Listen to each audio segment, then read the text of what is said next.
What's up, guys? Countryboy here from Team Yeti Gaming, bringing you another Smite how-to guide. Now, in today's video, we're going to be looking at the Broken God, Matt Hardy. I'm just kidding. That's a WWE reference for anybody who watches it. It's actually the Broken God of the Afterlife, Osiris. Now, if this is your first video with me, I actually give out my personal build. We do a quick ability review, and I kind of teach you how to play Osiris or whatever we're doing, with any tips and tricks that I can give you along the way. Now, with the starter items, I like to start out with Death's Toll, T1 Boots, Mana Chalice, and some healing potions. Now, my core items are Warrior's Toppy Boots, Gladiator Shield, Frostbound Hammer, and Quinn's Sai. I use this same build in Joust and in the Conquest solo lane. Now, the last two items are left open to the situation. So here's a few alternate items. We have Witchblade, Stone of Guy, Hide of the Nemean Lion, Mantle of Discord, Hide of the Urchin, and Mystical Mail. Now, I didn't include any anti-healing items because the kit already contains anti-heal. However, if you feel the need that you need to pick up some anti-healing, Brawler's Beat Stick will work just fine. Now, if I'm playing another game mode like Arena, I'll actually replace the Gladiator Shield with a Hide of the Urchin. The rest of the build would remain the same, and my last two items would always depend on what the situation is and what I would need more. Now, relic-wise, we go with Shell, Thorns, Weakening Curse, and Beads.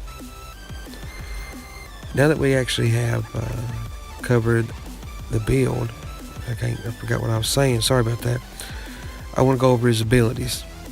First, his passive. Now, when you use an ability, he burns a fragment of his body. Osiris gains damage mitigation for each missing fragment.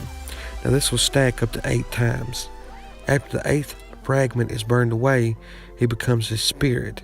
Now, while in spirit form, he can walk through enemies, enemy blockers, like a Ymir wall or a Thor wall or something like that. And your basic attacks do not incur a movement penalty. Now, here's a quick tip. While standing in the well, use as many abilities as you can to strip away and become your ghost a whole lot quicker. So you use your abilities, you're not wasting any mana, and you become your ghost a lot faster. Now, next is the second ability. It's a straight line attack that slows enemies. It's nothing special. Now, his 2 is a ground target location, and if you hit an enemy, your movement speed is boosted. Now, if you hit while the 1 is active on the same enemy, the slow is increased in power and duration. Now, the third ability is a buff and a stun. Now, while it's active, targets deal reduced damage and tethers himself to all nearby gods.